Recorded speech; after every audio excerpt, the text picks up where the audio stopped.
Sente aqui, por favor. Uma cadeira. Eu tava pensando já sair daqui. Eu vou abrir e eu saio depois.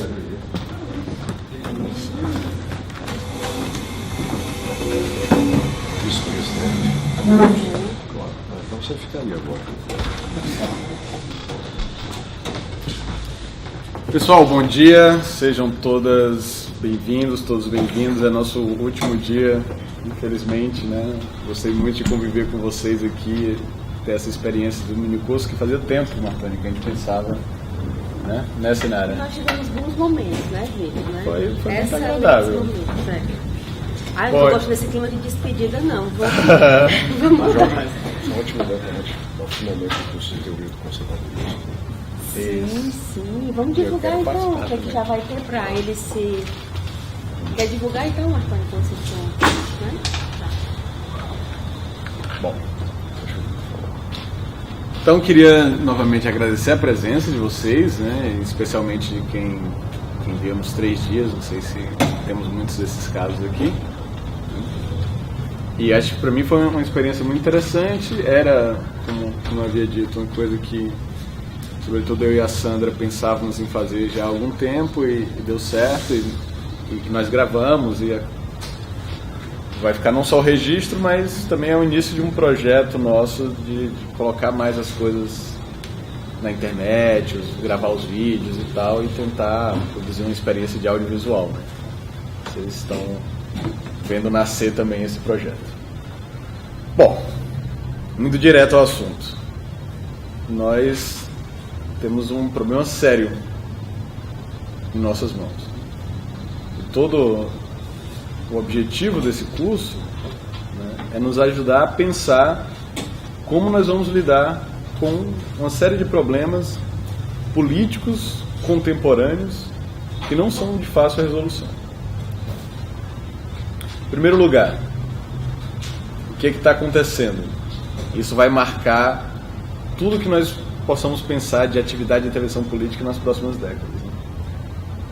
O avanço do capitalismo, nós falamos um pouco de capitalismo nas outras aulas, né? A lógica expansiva do capitalismo, né? A sua necessidade de uma acumulação ampliada, né? Está tocando nos limites ecológicos da biosfera. Então, nós estamos no processo de intensificação dos rachas metabólicos, né? Por assim dizer, os metabolic rifts, né? Em que a ação humana industrial acabou de alguma maneira destabilizando certos ciclos geoquímicos, né, o que coloca em risco o equilíbrio ecológico da biosfera e as próprias condições, né, da civilização humana. Então, o aquecimento global é real, as mudanças climáticas são reais, né, e vão cada vez mais colocar sob estresse as instituições políticas do mundo inteiro, mas as democracias liberais em particular, e podem potencialmente gerar uma série de crises humanitárias, inclusive crises políticas cada vez mais fortes. Por que eu estou falando isso? Uma parte do futuro com o qual nós vamos ter que lidar, um futuro onde as áreas desertificadas vão crescer, onde certos recursos vão ficar mais escassos, né, onde, sobretudo, haverá uma crise de refugiados climáticos, porque justamente dessas áreas que vão ou ser alagadas pelo derretimento das calotas globais, ou que vão ficar inóspitas para a vida humana, e esses refugiados vão sobretudo se direcionar para as grandes áreas industrializadas desenvolvidas do globo, né, Europa e os Estados Unidos, e ao fazer isso vão acentuar uma crise política que já está, né, bastante profunda. E aí isso nos leva ao segundo problema que nós temos nas mãos, né?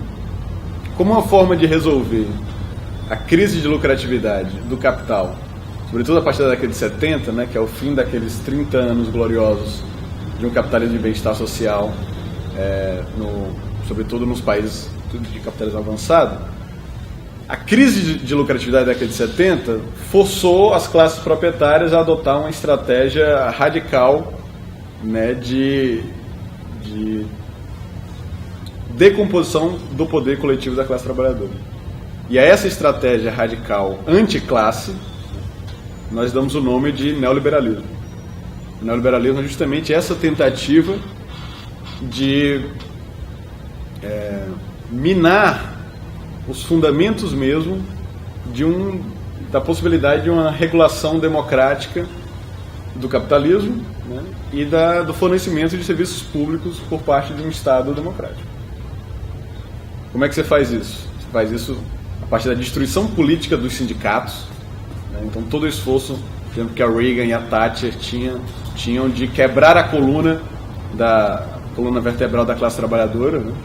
Então ataque político aos sindicatos, e um ataque bem sucedido, né? Você vê nesses países centrais a taxa de sindicalização decrescente ao longo do tempo, né?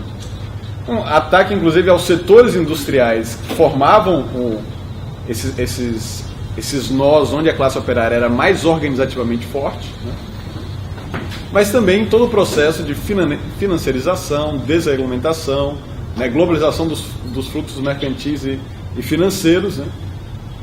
Que acaba de alguma maneira tornando mais frágil as estruturas do estado de bem-estar social, porque o capital vai livre para circular no mundo, vai atrás das condições, né, onde o trabalho está mais disposto a ser explorado.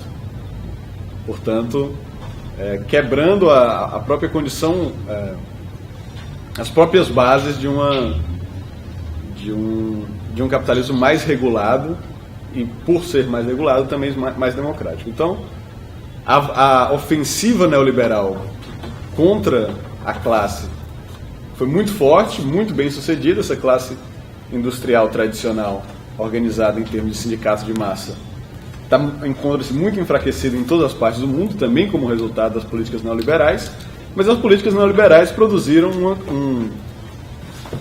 uma nova ofensiva da desigualdade, né, ao redor do mundo, e uma progressiva deslegitimação da política, que aparece de forma ainda mais forte quando, na sequência da crise econômica, a crise financeira de 2007 e 2008, né, que quando os estados salvam financeiramente o capitalismo, eles ao mesmo tempo, né, acabam adquirindo um volume de dívida muito grande, e a crise econômica vira uma crise fiscal dos estados, né?